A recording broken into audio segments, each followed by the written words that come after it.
Éric, you are the curator of this great exhibition dedicated to surrealism and contemporary American art. So what's really important to understand, there's a lot of preconceived ideas, right? For me, the idea was to say that we are accustomed to dividing American art, post-war and pre-war American art, into separate movements, and that if you look at it through the prism of surrealism, you can cut through these divisions, and find new kind of constellations between artists whom you wouldn't think belong together or have anything to do together. For example, you have a whole series of artists working with boxes, and Joseph Cornell sort of starts the trend, and he starts it in the United States in the 1930s. Then you have European artists responding to that, among them, in a way, whether it's direct or not, Marcel Duchamp when he does his own box. Then you have artists who we normally consider belong to proto-pop or pop art in itself, like Bob Rauschenberg or H.C. Westerman, doing their own version of boxes with stories in them. So it's very surrealistic, even though usually they're not considered surrealist in any ways. But you have also Bob Morris doing a series of boxes which are normally considered in the realm of minimal or post-minimal art. And in fact, when you look at them together, they have something in common. And this something in common is a kind of surrealist spirit that goes on through the whole period of the 1940s through the 1960s. Because there was a taboo which was spread by Clement Greenberg.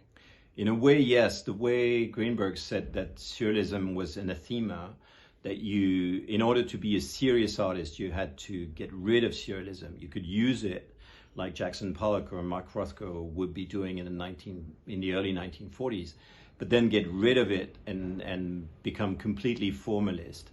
So from the mid-1940s onwards, it's considered to be a kind of backwater artist to be a surrealist or to claim any relationship with surrealism. So you have some Californian artists who claim their relationship with surrealism in order to basically antagonize what's happening on the East Coast. But most of the East Coast artists would go along the way of what Greenberg had said and just say, no, I have nothing to do with surrealism. So if one of the interesting thing I think about the exhibition is that if you have someone like Helen Frankenthaler, who's supposed to be a kind of second generation abstract expressionism, completely formalist, she actually was Clement Greenberg's girlfriend for a while and all that. And then you see automatic images coming back into her work in the late 1950s, a little bit after when this kind of images are coming back into Jackson Pollock's work.